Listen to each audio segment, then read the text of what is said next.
After a seventh place finish in the Championship last season, when Blackburn Rovers were strong playoff candidates throughout, they're hoping to build on that and go one further and find their way into the top six for the first time since they came into the Championship in 2018. They've threatened to do that several times under Tony Mowbray. They threatened to do that last time under Jon Dahl Tomasson, who's had a really positive impact at the club.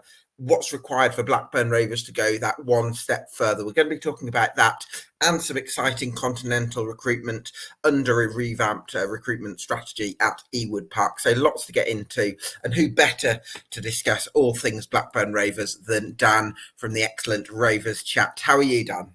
Yeah, I'm good, thanks, Gav. Thank you for having us on. It's always a pleasure being on, so looking forward to having a deep dive into Rovers again. Yeah, absolutely. Can't wait. We should say, by the way, this is also on YouTube and Spotify. If you're watching this on those platforms, go and subscribe because that helps us out a lot. I'm covering all 72 clubs between mid-June and mid-July. There's already been a few uploaded, so go check those out once you're done with this one. Coming to you then, first question on Blackburn then, Dan. From my perspective, this feels like the most excited I've been about Blackburn Rovers as a club for quite a long time. And I just wondered if that kind of mirrors your feeling as a supporter. I'd say definitely. I think Rovers have... we've changed a way of going about it, and I think it's a positive one. You mentioned the continental recruitment. It's something we kind of threatened a bit under Tony Mowbray, but the mixture of COVID coming in, and the mixture of staff leaving and then new staff coming and leaving again, it kind of didn't work. And then Jon Dahl Tomasson comes in. We get Greg Broughton in as well, who's got experience a lot with youth football as well, which I think suits a club like ours. So I think the mixture of Greg Broughton delivering on the transfer promise of 3 signings before the end of June was a big thing after the debacle we had in January with Lewis O'Brien. I think it's brought a real excitement around that, if a manager who's coming to England for the first time last year got us into 7th, just miss out on the playoffs due to goal difference, can he, with 6 or 7 signings, actually make that extra step up? So I think the excitement's there. We know it's a tough league, which I'm sure we'll get into this year, but I think Rovers fans are really excited about potentially being back in the big time after, I think we're 11 years out now, 12 by the end of the season. So hopefully, we return there this summer. Yeah, absolutely. Do you know what? I've been to Blackburn Rovers a few times during this sort of post-Premier League era, and I think because of the ownership issues of different times, it's felt a little bit quiet, a little bit subdued. And I just wondered, last season, has the changes in the structure of the club, the work Jon Dahl Tomasson has done, obviously the good results on the pitch, have they done something to just bring some of that electricity back? Yeah, definitely. I think the thing with Rovers is we know we've got a big ground, 30,000 capacity ground for a club that never really got 30,000. Jack Walker obviously built it up during the time, and we had the Premier League years, which always brought, your big crowds. It always does. City, rock up, United, Arsenal, etc. And then you drop down, and I think what we find, and I think it's a common thing with Northwest clubs, is you've got that core fan base, and then you've got your big set of fans that kind of come as it's going good. So I think last year, with a mixture of it going good and people coming in and ticket offers, etc., we definitely saw the atmosphere go up. It's never going to be full until we're back, hopefully playing the Cities, the Uniteds, but definitely an increase in the atmosphere. And I think it helps with the side. They're a young side, they need that push. And I think last year especially, we saw it on a few occasions where the home fans really got us over the line. So it's tough being in a big ground when maybe your core base isn't there. If we had a 20,000 ground, I imagine it'd be even better with the atmosphere, but we've just got to put up with what we've got, and hopefully it'll bear its fruits if we get back up to the big time. Yeah, absolutely. Yeah. What were the aspects of last season that pleased you the most? I think it's the philosophy coming in from Jon Dahl Tomasson. I think the way of playing in the first half of the season, we were scraping over the line, getting 1-0 wins, which, don't get me wrong, it's good to do. It's still 3 points. But they didn't feel an identity as much to the football. But the second half of the season, we saw it. And the better football we played and the better performances we put in, we got less points from almost. There were a lot of games in that second half of the season we were coming out of thinking, do you know what? We didn't play bad there. We didn't, we weren't just passing for the sake of passing, but We were getting the ball forward well, counter-attacking, looking electric, and with that one addition up top, I think we'd have got the playoffs. So I think the philosophy was a big thing, because after 5.5 years with Tony Mowbray, it's hard to change. Managers don't last 5.5 years now. It's hard to change away from that straight away. But I think the way we changed it so quickly, as well as after losing a captain, Darrell Lenihan, Joe Rothwell, Ryan Amber, I think the fact that it looks to be in place for this season is a real hope. Because I were looking at maybe us being in this position going into the third season under John Dahl, not the second. So we're almost a year ahead of where I thought. So definitely positives about it. Yeah, absolutely. How many players do you think you're going to need this summer? I think so. We got 3 so far now. Lenny, Sondre, Tronstad, Arnar Sigurdsson. I think we need 4 more. I think we'll get a centre back in. Just to fill the gap that Daniel Ayala's left. He's not left a gap in terms of the first team like Brereton Diaz has, but we need that backup. We need that solidity, the experience in the Championship. Another left back as well. I think Teo Eden will move on to League One probably. And I think we need another striker. I think you look at last year's squad, you add Niall Ennis into it, but you've lost Brereton Diaz. So you probably need that extra man to go and put the goals in. Can you back Ennis to get 20? Yeah, that's the thing. We talked about the Ennis signing on Rovers Chat, didn't we? And that's probably the one question mark I would have. I think Niall Ennis is a good signing, don't get me wrong. I like him and I think he has a lot of qualities, but I wouldn't necessarily expect him to really rack up the big numbers. So but then that's the other question. Don't think I could imagine Jon Dahl Tomasson playing 2 up top. So are you going to go for a marquee striker? What sort of profile of striker do you think you're going to look for? The ones we're being linked with are the more of the ones who are just in the right position rather than doing much else. A bit like, well, the dream had to be bringing Jordan Rhodes striker, and like he was with his time here, he doesn't have much influence in the play, but he's there to put the ball in the net. And again, like I said last year, if we'd have had a striker with that instinct, without a doubt that we'd have got in the playoffs. Whether we'd have got through them's another story. But then I think the other thing is sometimes that kind of striker can come with a cost. Where if you have a Jordan Rhodes type, would you have been able to implement the style of play as successfully? Because there was Tyrese Doolan sometimes started down the middle, didn't he, as well? Yeah, Sam Gallagher. Yeah, it's Sam Gallagher, of course. So it's having players that fit into the overall style of play, but also can give you a little bit more productivity. I guess that's the challenge. That is, and that's a big thing, cost, isn't it? We're not a club with parachute payments. We got told this year that we'd have to sell before we have any money. We was relying on David Raya to be sold to try and boost a bit of money, but that doesn't look likely at the moment. So whether money now comes available because we're not getting it in could be another story. The owners aren't tight with the money in terms of it. It's more FFP that the worry is. So do we try and go all out like other clubs have done? I hope not, really. I'd rather stick a year in the Championship than spend money and try and risk it. But it's that fine balance. Like you say, a Jordan Rhodes costs money. So can you go and probably exploit the foreign markets, given the recent changes in terms of getting 4 players in that might have needed work permits? I imagine that's where we'll go. Swedish League, Danish League, Belgium, French second tier, somewhere to just try and get a Maupay or something, a Neil Maupay, some signing along that lines that just comes and blows you out the water and ends up turning into a 15 million striker. Yeah, and I think the club has the wherewithal to really exploit those kind of markets as well, in a way that maybe it didn't have previously. So that's certainly exciting. Speaking of which, how are you feeling about the signing of Sondre Tronstad? It's an interesting one. I think he comes from a good league. I think the Dutch league's probably underrated, actually, by a lot of people. It seems to be. People, by the way, on that, I think the Dutch league is kind of supposedly coming up. European experts seem to think that it's actually pretty close to the French league, or even close to surpassing it. So, we actually spoke to someone about this, and they said the same. They said that it's expected 2 years' time that it'll become the 5th league. It'll become one of the top 5. So his experience playing in that, he's played many times in Europe. Don't get me wrong, it's not a signing that I'm looking at and being like, wow, incredible signing, but it's what we needed. And I think that's what all these signings are. I don't think they're wow, look at them, they're going to blow the championship away. It's more building into the squad. So for me, I'm excited about it. I don't think he's going to pull up trees and be the best midfielder in the league, but I think he'll go unnoticed, actually. And I think he'll complement the midfielders we've got now. Adam Wharton's set for a big year, so he'll probably complement him all season. Well, fingers crossed anyway. What are you expecting from Adam Wharton this year then? It's got to be a season, hopefully, like Alex Scott has had. It's got to be play a lot of games, get a lot of involvement. For me, the lad's going to go all the way, and I can't see him being a Rovers player in 2 years, no matter what league we're in. I think he's got everything he needs to excel. Give him the right environment, which I think he's got under John Dahl. He actually spent time out the squad last year.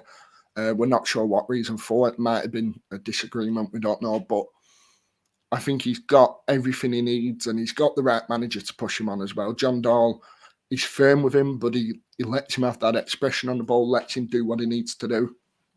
For me, if we're not talking about him going for hopefully 8 figures a year down the line, then I think it'll be a disappointment almost, because like I say, he has got absolutely everything that you need to go on and make in this game. He's a real special player. People will be talking about him next year. Yeah, it feels like it's the year he's just had the year where it's like he's not quite mainstream yet. He's still a little bit of a hipster one, like where the mainstream one is Alex Scott, I suppose.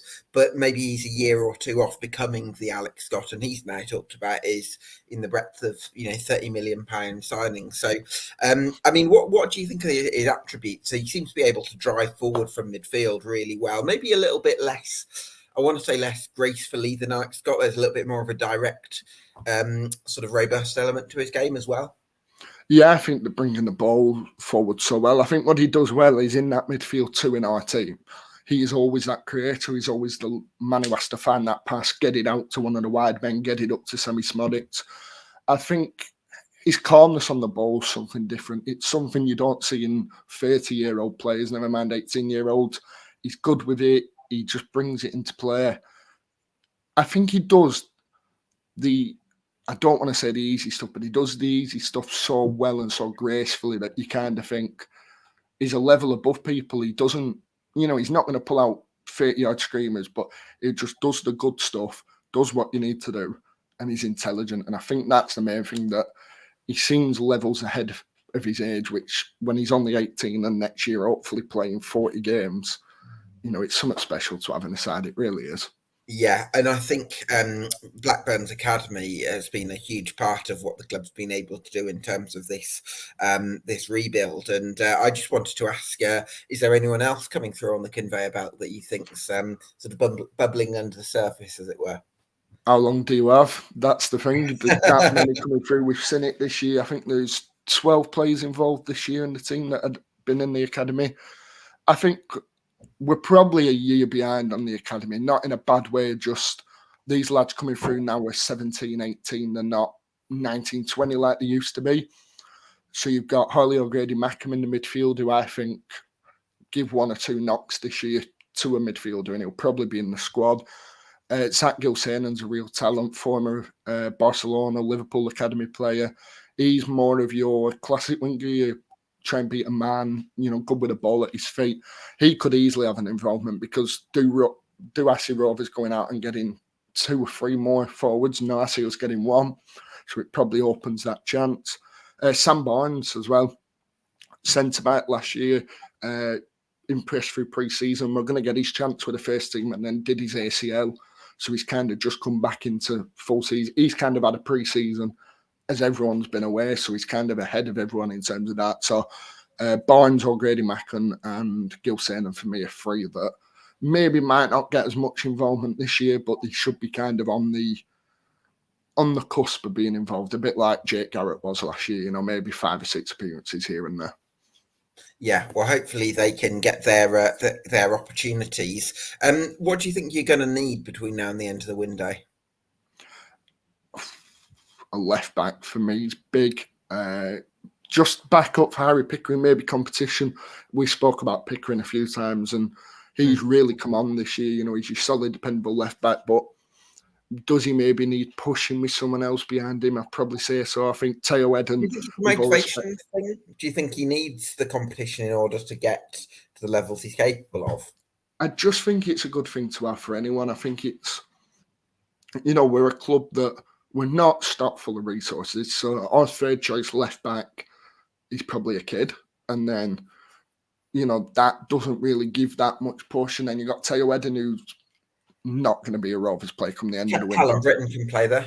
Yeah, Callum Britton's there. But again, our issue with that last year was it cost us in a lot of games moving, having Callum Britton left back and then Joe Rankin-Stella weren't playing, so you had Ryan Hedges at right back, and you're kind of fitting people in different positions when they shouldn't be really. So Sure. I go back up left back, that centre back I mentioned to cover Daniel Ayala, and a forward. If we can find another Jordan Rhodes somewhere for less than $1 million, I think we'd be laughing, but I don't see it. I think it's going to be more of a lot of players get 10 goals rather than someone going out and getting 20, 25. Yeah, like a bit like a Liverpool template under Klopp, where you had not so much more recent seasons, but Firmino, for example, being the one that sort of leads the work against the ball, and actually you can get other players getting goals sort of around. So sharing the goals around is probably going to be the model. Yeah, definitely. I think that's where we have to go. We've got to remember, like I said, unless you go out and sniper, you get a Timu Pukki on a free like Norwich did, who, let's be honest, he didn't have a reputation for all of that when he come to Norwich. We probably didn't expect him to do that. Like I said, Neil Maupay, you've got to either go foreign and get an unknown name, risk the money on him and hope he does well, or you do what you just said there with Firmino running, doing all the work, and it gets Tyrese Dolan or Sigurdsson. Sammy Smodics, I think, could have a big year in terms of goals. We saw last year that when Tyrese Dolan a play up front, I think you mentioned it actually on the channel, that when Tyrese Dolan a play up front, he kind of dragged the defender away and let Smodics do all the work. And that's probably the way we have to go. We've probably got to sacrifice someone up top next year who's probably only going to get 8 or 9 goals, and then might, from an outside perspective, look like he's not been that good of a signing. But in fact, he's bringing these other 3 into play, because we are going to use that 4-2-3-1 going forward, I think. Yeah, Smodics, I thought, had a great season last year, so really excited to see what he can do next season. Yeah, it'll be interesting with Smodics. I think he shocked everyone. I think he come in and, we saw him as a signing that we're maybe going to try and compete with Dak, but he blew Dak out the water. I think if Smodics hasn't had the year he's had, I think probably Dak's probably still a Rovers player this summer, so it kind of shows the leap of faith that Thomason's put into Smodics, because Smodics comes for me as that workhorse, the one who you sacrifice again, that he does all the pressing, and then you get your Brereton Diaz, you get Dolan in. Instead, he's turned into that and a goal scorer as well. It's really strange. He's kind of doing everything, and how he does it, I don't know, but he's such a key asset going forward, and I can see us kind of building that striker role around Smodics, and hopefully, we're talking about Smodics having a season like that did the first year back. Yeah, absolutely. What's the midfield looking like for Rovers next season then, Dan? The midfield's a tough one, really. You've got Lewis Travis, who's been linked with Luton and Millwall. I personally think he might go, which would mean we probably need another midfielder. Would you be surprised to see him go to Millwall? I'd be shocked if he went Millwall. Yeah, I would be. I can't see them paying what we want, but maybe Luton, they've been linked with him this week, and it seems a credible interest as well. So potentially you've got Adam Wharton, who we obviously mentioned. Jake Garrett could come in and have a year that Adam Wharton had last year. He's more of a Travis style player, but probably I'd argue he's better with the ball at his feet. He's better at passing, better at bringing people into play as such, rather than Travis being this just tough tackling brute midfielder. We're quite limited, when you add Tronstad into mix, we're talking 4 or 5 midfielders. So again, that could be on the list. It sounds like you've got a lot of midfielders, of sort of potential, where you've got your Jake Garrett, who's maybe a year off really hitting his peak, and then Adam Wharton, who could have a big season. But maybe in terms of players that you'd be confident could be top 6 standard for the Championship right now, maybe you're a little bit short, possibly? Possibly, yeah. I think we'll probably get a young lad in from City or United. That wouldn't shock me. Try and bring someone in.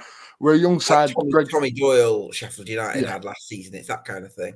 that's kind of the thing that's been referenced. I think Greg Broughton's mentioned they want an average age squad of about 24, which kind of signals what we're going to try and bring in. We'll probably bring in a few more older ones. Tronstad's 27 who's come in. Sigurdsson was 24 and you've got Niall Ennis as well. Talked about Tronstad as in terms of maybe not starting so often, but if you're signing a 27-year-old and your overall model is looking at an average age of 24, that suggests to me that they would bring in Tronstad with the intention of putting him in to go straight away.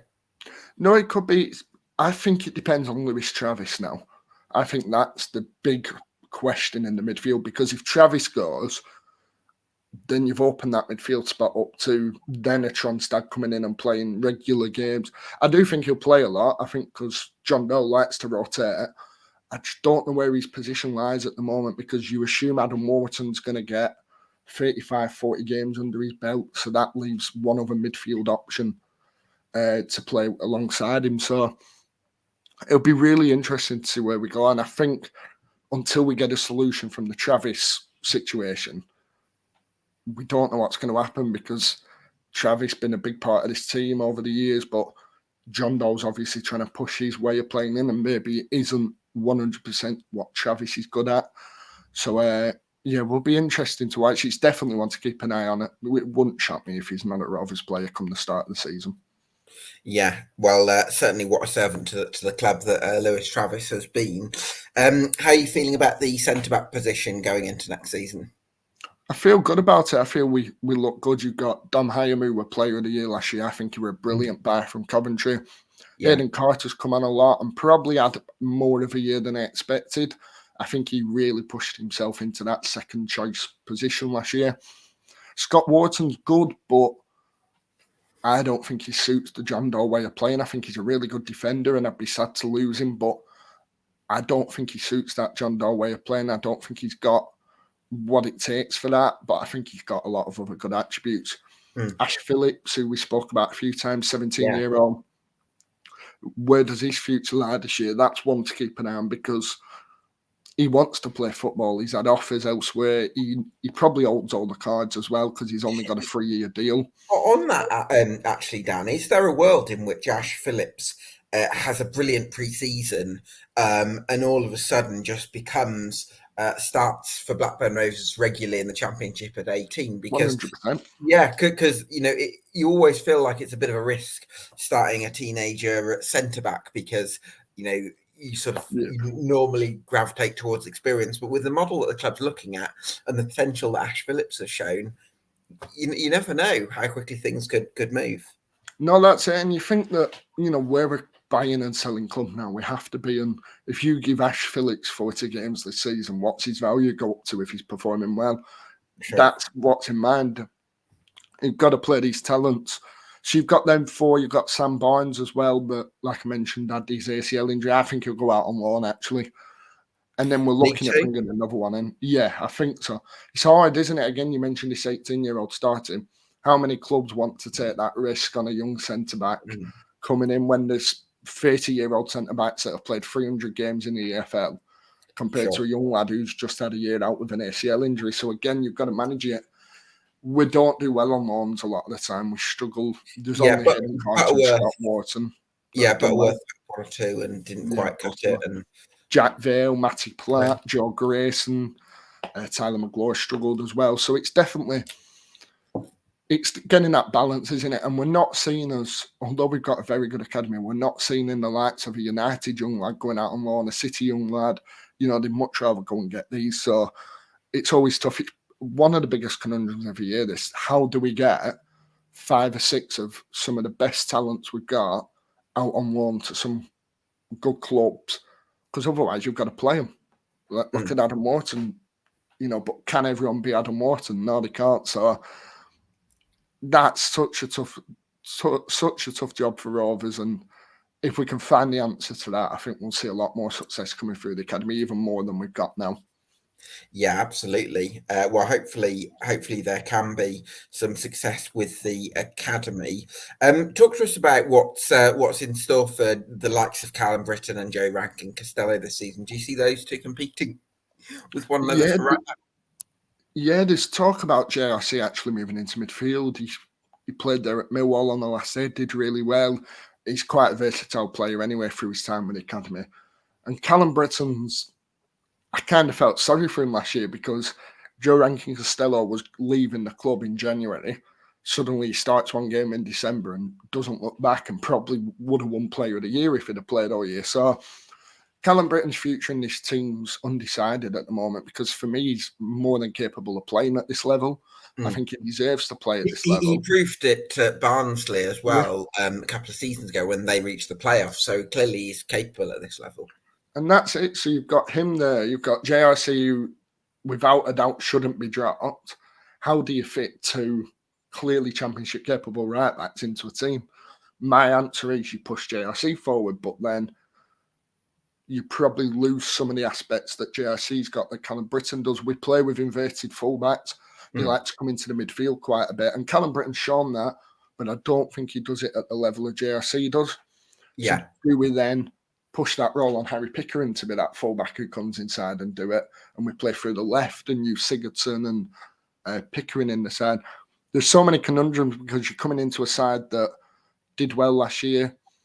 If we drop down to 12th this year, it'll be almost seen as a bad year, but it's kind of where we expect it to be anyway. So you're in this balance of how do you make the side go on another step when it probably shouldn't have been at that step anyway last year.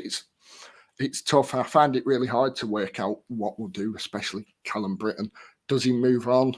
I think he probably gives it a year, and then maybe this year, if he doesn't get 30 games under his belt, that's a decision to be made. I'm glad I'm not the manager, I'll put it that way. There's a lot of difficult decisions like that one. My solution is JRC in the midfield, but then do you want to move him after such an incredible year at right back? Really? What's your case for JRC in midfield? He's got the drive forward that Rovers lacked last year. Rovers, after losing Joe Rothwell, missed that person to pick the ball up in the midfield and drive the ball forward and get it forward to the front three. I think that's why we lost a lot of the midfield battles last year. JRC's got that. I always see JRC as Lewis Travis with the ability to drive forward and pick a pass, which for me is the ideal. You don't think Travis has that? I do at times, but we found He with Lewis did early in Travis. I thought he did earlier in his career, though. That's the funny thing. Sometimes he's never had that full on eye for the final pass, the killer pass, which I think JRC does. Do you remember, though, Dan, the game at I think there was a game at Middlesbrough in 1819 where Lewis Travis played further forward and actually looked like he could be a really creative player. So he's shown it. Yeah, He so it's like there's it, glimpses. There's glimpses of it. He's shown it, but it's not always been there. It doesn't always come. It kind of comes in spells, and I just wonder, is that a reason to go and sell Travis and then move Joe Rankin Costello, and you kind of solve two problems in one? That can be your reasoning for moving forward rather than dropping Travis out. If you can sell him, then you can just move JRC in straight away. So it's, again, a tough one to decide. For me, I'd have him in the midfield, but I'm zero complaints if he's starting at right back and Travis is in. It's just a matter of making life easier for ourselves, which you don't really want to do. You want to have these hard decisions, don't we? It's good that we're talking about tough decisions. We're not the Rovers of 4 years ago where it was, I can name you 10 of the starting 11 every week and it'll be one change. Now it's, I'm lucky to get half of them because the team changes that much and there's so many ways of playing under John Dahl. Yeah, I think the main way of playing you touched on earlier, Dan, which was this inverted fullbacks. And what sort of stands out to me is that sometimes it'll be one fullback that inverts and one that plays a slightly more classic role, and then there'll be a kind of what's the word? It's not mirror. It's anyway. It's like you'll have the inverted forward, inverted wide man on the other flank to the one that's the inverted, the flank that's got the inverted fullback. So it feels like you're able to keep the dominance of space across the park, so that you're not. You seem to be able to look very balanced with that sort of setup. Yeah, definitely. This setup's It's one we're still getting used to almost as Rovers fans. Like I say, after them 5.5 years with Mowbray, I think it works perfectly though. I think Pickering, you were a big advocate for how good Pickering was, and playing with Charlie Kirk at Crewe, wasn't it, when he were coming, linking up well with him. This is it, that we've got the two fullbacks to do it. Well, we've got three really, because Callum Britton and JRC can do it on the right. So you've got these three fullbacks that can do it, and you've got the wingers that I think will also play that way. Arno Sigurdsson, from what we're told, likes to come inside like Brereton Diaz did. Tyree Stolen can basically do whatever you tell him to do. So I think the balance works so perfectly. It's just, can we then make the final pass work? Because that's what cost us last year, as I've said a few times. It's that final ball that's not working. I think the rest of the system is perfect. Can Adam Wharton be the one that provides that final ball this year? What was that, sorry? Sorry, can Adam Wharton be the one that provides that final ball this year? That's the hope, isn't it? That's the hope, that he can be what Tyler Morton did at times last year, but not fully. If he can do that, then maybe we're talking about a side that has everything to then go on and, make the top six. Yeah, well, let's hope that's the case. What do you think of Ainsley Pearce's potential? Now, this is probably the big question over the Rovers fan base. You've got Thomas Kaminski, brilliant keeper. Belgium call him up regularly, so he's obviously highly rated with them. But he spent time out, and Ainsley Pearce kind of had the year that no one expected. He was in such a tough position, I think mentally as well, after making a lot of mistakes. I don't think anyone would have felt wrong if he'd have left the club. But he had a really good year last year, and it brings that question again of, should Rovers go and sell Thomas Kaminski, raise the funds that we need to go and improve this squad, and go into it with Pearce?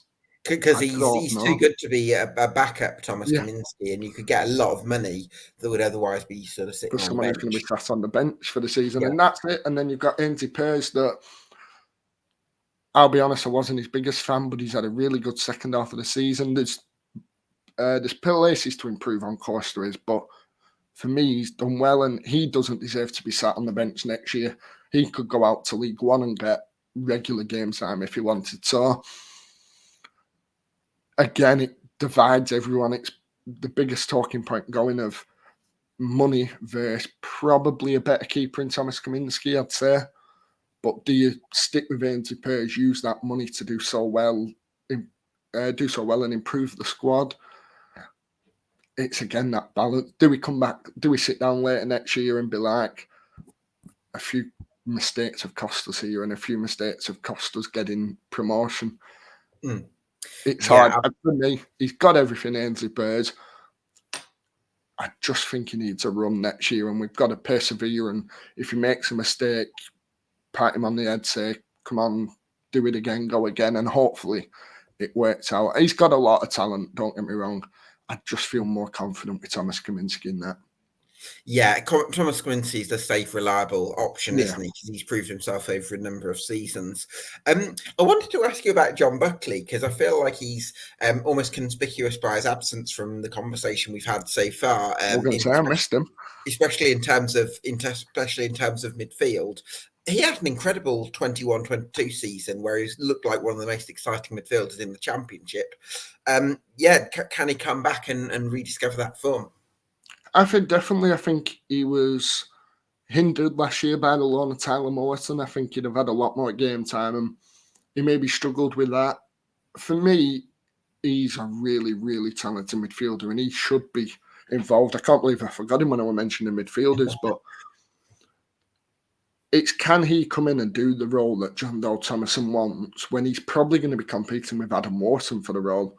Because the other side's going to be Tronstad, Travis, Garrett as your three midfielders that compete. That's the $1 million question for John Buckley, because we know he's got the talent. We know he's got everything. You mentioned that 21-22 season when, for me, he looked like he were going to go on and be a really good asset for us. And unfortunately, we're going to end up selling him. It's whether he can come in and beat Adam Morton into the side, and that's the tough part. Or a case of Wharton or Buckley.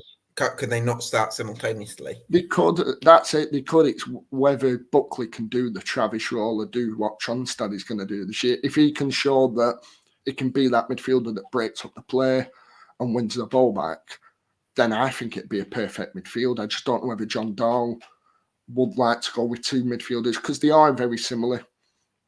It'll be one to definitely work out as the season goes on. You'll see probably 5 or 6 different pairings over that first month as we try and work out what's actually the best solution, because Buckley, without a doubt, very talented midfielder, probably in my eyes the best on the ball in the club in the midfield, definitely. But can he go on and beat all this competition to the midfield? That's, the $1 million question with him.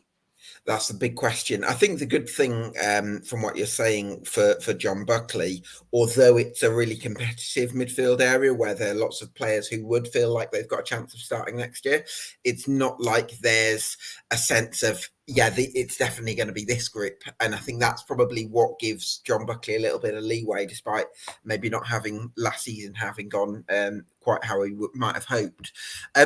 What do you think of Sam Gallagher and the sort of season you're expecting from him? Because there was a stage last season where Blackburn Rovers' record with Sam Gallagher compared to without was just night and day. So that shows that he can have a really important role, especially with the physical qualities he can provide and the aerial pass as well. Sam Gallagher is probably the biggest headache I've got with this side, because he had that loan spell the year we went down, did really well. I know he went off to your club, Birmingham, maybe didn't have too well of a year. And he come in and he's got almost... a few goals actually for us under Steve Cottrell. He's in that striker role that we mentioned about making the sacrifice before, that Rovers probably do better when he's in the squad, not because he's putting the ball in the net, but because he's doing the work and bringing Smodics into it and bringing Dolan in. But he probably gets a harsh treatment from the fan base because he's not scoring 20 goals when we need a goal scorer and he's the out-and-out striker. Your striker gets judged off goals a lot of the time, not the sacrifice we mentioned. The other thing I'd ask you, Dan, is he mobile enough to do what John Dahl Thompson wants his strikers to do as well? That's it. I think, where the frustration comes with Sam Gallagher is when he's on his day, he does the stuff you want your striker to do. He looks unplayable. But how often does his day come about? Because that's such the question that brings about this thing of Rovers have this percentage when he plays and this percentage when he doesn't in terms of wins. But are we then going to keep playing Gallagher where we need a striker to go and get the goals as well? It's so hard. Yeah. I think goals is one thing, but I think the main thing is, do they fit into the sort of primary identity? And I look at someone like Niall Ennis, who's actually not that tall, but I think that means that he can be a bit more agile. And I'd probably put Tyrese Doolan in a similar bracket, although I don't think he'd be as physical as Ennis. But that ability to change direction very quickly, if you want to play a pressing system, having that quality in a centre forward is really important. And that's not a slight on Sam Gallagher, because if you are 6'4", it is just harder to be that agile. Like, I'm probably not that agile, and I'm about 6'3". So so I think that's probably the challenge that he's got as well. Yeah, that's it with Gallagher. That I think it doesn't help he's had that loan spell before, because we've seen him score goals in the first team when Mowbray had taken over that season. So he come back in and he played second fiddle to Danny Graham at the start, never really got his full run. Then he gets his run in the side, and his goals do go unnoticed. He is hitting 8 or 9 goals when he's not playing many 90 minutes, because he always gets brought off for another striker. But does next year with the likes of Sigurdsson and Dolan and Hedges hopefully putting the ball on a plate from this time, because we've never had, although you can criticise him, have we had the wingers that will go and put the ball in the box for him? Probably not, because a lot of our wingers, until we got Sorba Thomas at least, weren't like that. So is it a matter of not getting the service? Because we could see next year Sigurdsson playing, and if Sigurdsson's putting that ball on a plate for him every week, do you then think his goal tally will go up, everything else will go up.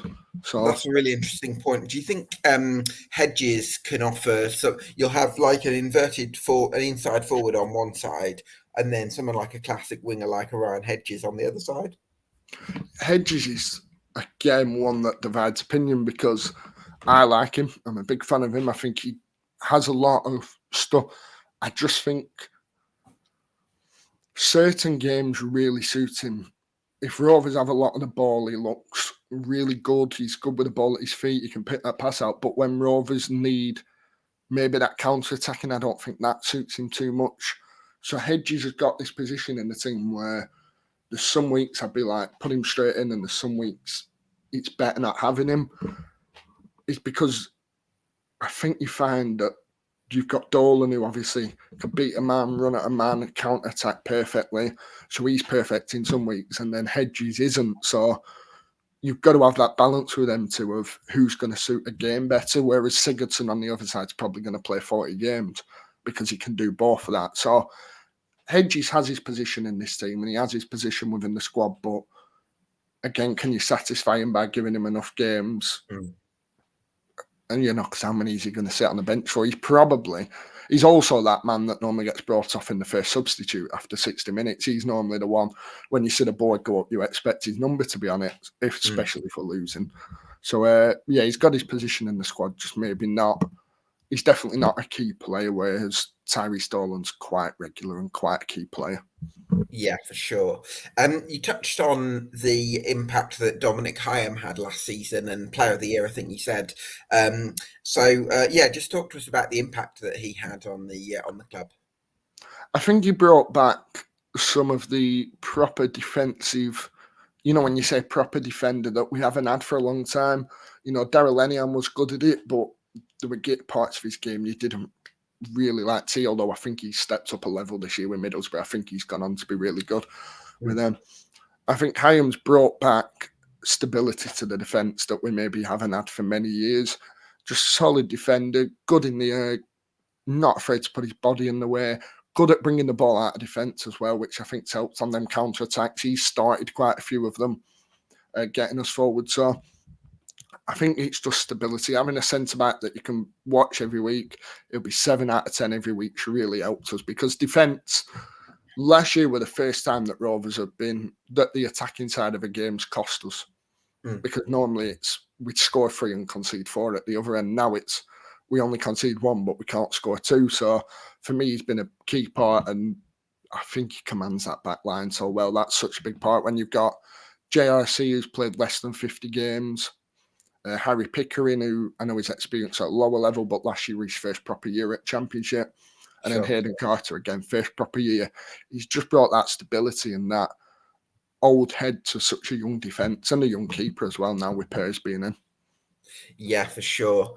Are you expecting Hayden Carter to push on again next year? Because he's quite a versatile defender. So if you wanted to switch formations and maybe go to a back 3 at certain moments, or if you needed a bit of cover at fullback, someone who could come in and do a job, I think he's a really intelligent operator. Like I said earlier, he's probably been my shock of the season. I didn't expect him to have such an impact on the side. Scott Wharton's been used over him previously. I like Hayden Carter because although he's raw and there's parts of his game that need improving, he suits this system so well because he can bring the ball out. Like you mentioned, he can play it right back. And I think you see that when he's bringing the ball out. He's good at getting forward. For me, he looks experienced. He looks like he's played a lot more games than he has. I think the loan spells have worked perfect. I mentioned before that we don't get many right. I think Hayden Carter's too with Burton and Portsmouth have been really good loan spells, and credit to the club for getting them spot on because we've seen this defender come in that's gone from being maybe a nervous defender on the ball. Now he looks really calm, really collected. He can pick a pass. He's physical as well. I think that's the main part. He looks like he's broadened out, win the ball in the air, win it back against some really good strikers. He's not that tall, is he? No, and that's it. Yeah. Like when you've seen this year, when we've played Coventry, I think he had a really good game against Gyökeres. We played Middlesbrough. I think he did really well against Akpom. All these clubs were playing with the best strikers in the league, and he's done really well. So for me, like I said, there's definitely parts of his game that can improve. But I think having someone as reliable and as experienced as Dom Hyam next to has been that perfect partnership. It'll be interesting when a new centre-back comes in. What do we do? Because Dom Hyam's not going to get dropped. So does Hayden Carter step back to be third choice, or is this new defender coming in going to be the one that we say, well, you've got to knock him out the team? You know, you don't get straight in. That will be the question that whoever comes in will have to answer, because Hayden Carter, for me, he were up there for Player of the Year as well. I think he's really got something, and I think he's patience. He's the one that we've got to be patient with. Although, like you said, with Ash Phillips at centre back, it's a bit harder to be patient than a midfielder, isn't it? Because we know what it can come down to. Yeah, for sure. But I think if you bring in one more centre back and you get that addition right, then that's going to be a lovely crop of that's going to be a really strong area of the squad. So very excited from that perspective. On that theme more generally, then Dan, what are the reasons? I've got to make my 1 to 24 predictions in a few weeks, so we'll see where I have Blackburn Rovers there. But what will be the reasons for me to be massively on board with Blackburn Rovers and really excited that this season could be something really special for them? I think the identity that's coming, you know, the way of playing. I think, again, you mentioned it on our channel that we kind of know what Rovers are about now, and I think that's such a key thing. The recruitment, I think, is good. It's promising. I'm not going to say it's been perfect, because they could all come in and flop, but it's an exciting recruitment strategy, and hopefully by the time the predictions are done, we'll have 2 or 3 more signings through the door that hopefully we can judge. I think Rovers, you'll see them everywhere on people's predictions next year. I think you'll see some putting us in the top 6, and you'll see some putting us 12th or 13th. And I'll be honest, I've not a clue where I'm going to put us. So Rovers could be anywhere. This is Blackburn Rovers. We're the most unpredictable club going. I just think we're an exciting prospect. Maybe it's a year too early, like I mentioned before. Maybe this year is going to be the year that we make the playoffs and don't make it, but definitely a lot of promise to be held about. But I'm sure you'll get told that off 16 other clubs as well. Everyone thinks the top 6, don't they? Yeah, for sure. And this is why I'm asking you the other question, which is what would be the reason to be a little bit apprehensive about Blackburn Rovers? You mentioned earlier in your answer, finishing chances. Are Blackburn Rovers going to have that clinical edge up top? Would that be one sort of question mark? Yeah, for me, that is the question mark this year. If Rovers get the striker recruitment right, I think we'll be a top 6 club. I think that's what it relies on. I think if you can get that man up top that's going to change the games, that's going to get you that goal when you're maybe not so great. And also, again, the recruitment I mentioned, as excited as we are about all these foreign names, can they come and adapt? Because we've seen some struggle, some haven't. And just the fact that Rovers have got so close for the last 4 years and not done it is always a question mark that I think people put on us when they do their predictions. They see us as, oh, we're that club that wins the league in November and then we finish 7th. And although it's a good year, it's frustrating. So it's definitely that history. Can we get past, like you mentioned in your intro, that history getting close? Can we make that next step up? And even if we don't then go through the playoffs, if we can make that step up, you then look at us the next year as serious team to watch out for, don't you?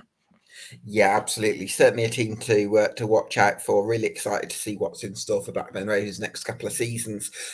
Dan, such a pleasure to chat Rovers with you this afternoon. Before I let you go, I just want to ask you about your plans for Rovers Chat, content on Rovers Chat for 23-24 and beyond. Yeah, plenty of stuff to come. Covering the league. We want to cover the league a bit more generally as well. I think maybe look a bit into more of the teams we're playing and just collaborate with people. I think that's the main thing. I like speaking about other clubs as well. You know, we did the EFL debate midweek, don't we? And it's always good to have an insight. So just Rovers content, covering every game as we can, more content, but also adding the quality to it. I think it's the biggest thing and the hardest thing to do. So hopefully covering a promotion season, but if not, at least an exciting one. Absolutely. Yeah, thanks so much for your time, Dan. We really do appreciate it. Thanks to you for watching at home. Once again, subscribe if you're watching this on YouTube and Spotify. This has been EFL Debate, the Blackburn Rovers Summer Deep Dive, and we'll see you again very soon.